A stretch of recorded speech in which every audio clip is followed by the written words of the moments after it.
Y recordemos que con Dios no se negocia. ¿Cuántas veces estamos oyendo en la televisión, en mensajes y todo, verdad? Pues haz un pacto con Dios y te va a dar tanto de dinero, o te va a ir bien. O mándame tal dinero y te va a ir bien. Ahora, antes que yo me viniera aquí a México, en la televisión vi a un predicador muy famoso que ahora está vendiendo chales, talides, hebreos, y te dice, cuando tú recibas este talid, si mandas $100, el poder de Dios vendrá sobre tu vida. ¿Saben cómo se llama esto? Se llama brujería.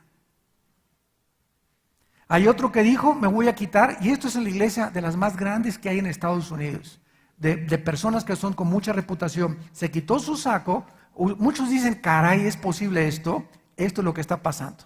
Y la gente se lo está comiendo, lo está tragando, sin distinguir qué es la verdad y la mentira. Se quita el saco este predicador y le dice a una persona, ¿quién cree que el poder de Dios es de mi vida? Yo, y se levanta. A ver, pásele usted para acá, joven, y pasa el muchacho, y se quita el saco el predicador, se lo pone al predicador y le dice, cuando cuentes 3, mi poder te lo voy a transferir a tu vida. 1, 2, 3, y comienza el otro a hacer así, ¿verdad? Parece que traía pulgas dentro de sí, para pantallar de que tenía el Espíritu Santo, y comienza a hacerse así, y todo el mundo, alabado, y se comienzan a tirar al suelo todos.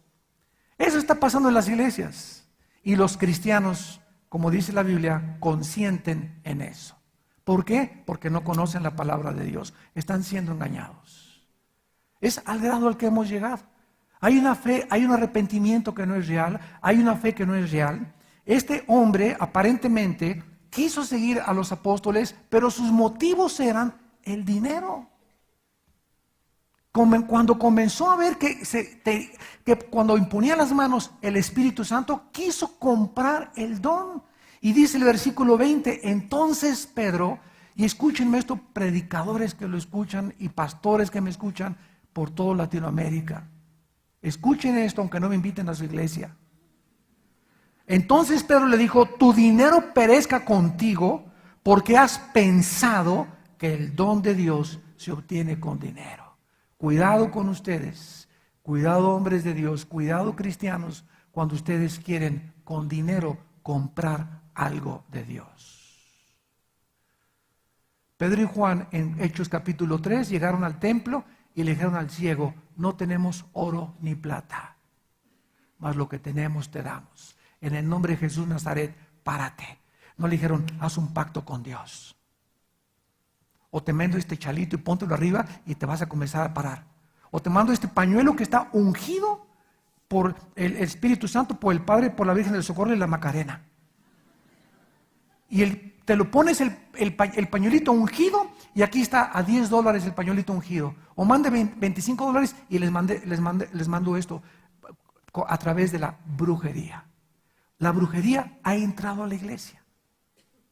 Pero ¿cómo puede entrar la brujería a la iglesia? Entra de diferentes formas. En Gálatas capítulo 5, Pablo le dice a la iglesia de Galacia, ¿quién os fascinó? Y la palabra fascinar, búscala, es hechizar. Gálatas 5, versículo 1. La iglesia de Galacia estaba hechizada en el legalismo. Hay iglesias tan legalistas, porque siempre se transmite a través del pastor el espíritu de la gente, que comienzan a enseñar, no pongas árbol de Navidad, no pongas esferas, no hagas esto, no hagas el otro, y ya vamos a celebrar el sábado también, y vamos por aquí, por allá, y comienzan con las cosas legalistas, y comienzan a ponerle cargas a la gente, más pesadas que las que pueden poner, y entonces la gente se vuelve legalista, y los espíritus inmundos entran cuando nosotros violamos la palabra de Dios.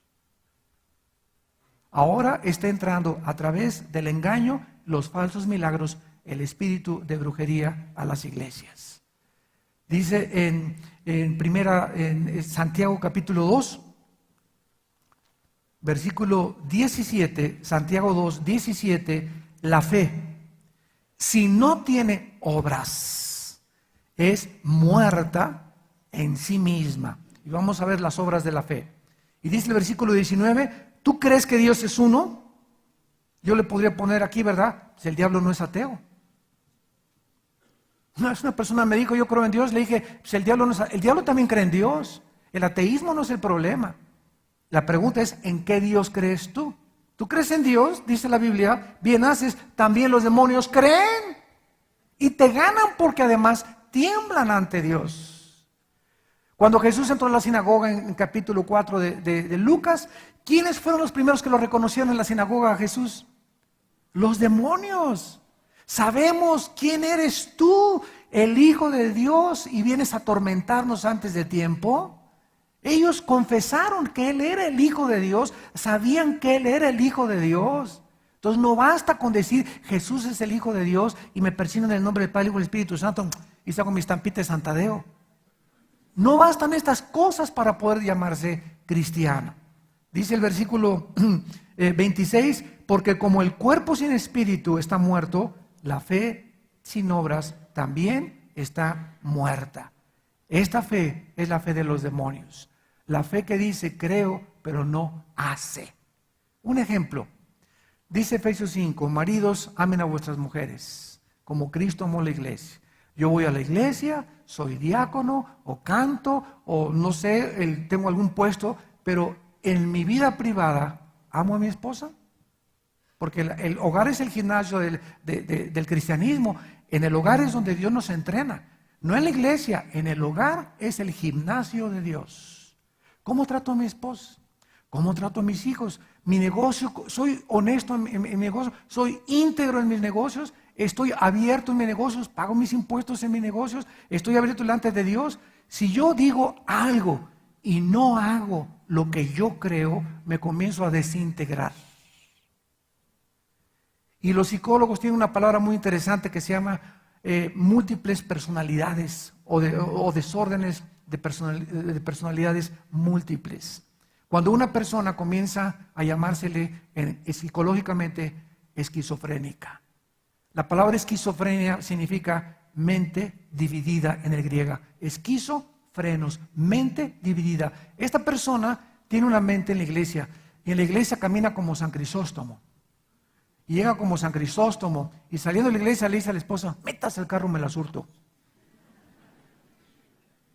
O llega y explota a sus trabajadores en su compañía y les roba y no les paga lo que debe de pagarles.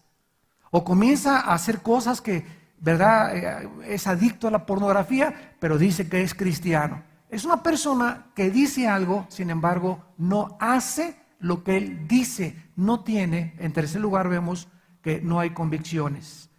Hay una fe que no tiene convicciones. Y si no tienes convicciones, no puedes llamarte cristiano. Porque si tú tienes convicciones, vives lo que tú crees. Como es en su corazón, dicen Proverbios, así es él también. En tercer lugar, hay una consagración que no es real. La vida y carácter externa de Judas Iscariote debieron ser irreprochables, por cuanto ninguno de los discípulos en 3 años y medio se percató ni sospecharon que ya robaba de la bolsa. Él era el tesorero y que planeó la traición de su maestro. En el Evangelio de Juan capítulo 12, versículo 4 al 6. Y dijo uno de sus discípulos, Judas Iscariote, hijo de Simón, el que le había de entregar, ¿por qué no fue este perfume vendido por 300 denarios y dado a los pobres? Pero esto dijo no porque se cuidara de los pobres, sino porque era ladrón. Y teniendo la bolsa, sustraía de lo que se echaba en ella. Mientras Judas, todavía Jesús le encarga la bolsa y lo nombra el tesorero. Y nunca se hubieran imaginado los discípulos que el tesorero estaba diciendo, vénganos a tu reino. Echándose, ¿verdad?, lo que le echaban a la bolsa. Ya era ladrón, o sea, nunca Judas tuvo un corazón recto para con Dios. ¿Por qué no lo tuvo? Lo dice el capítulo 17 del mismo Evangelio de Juan.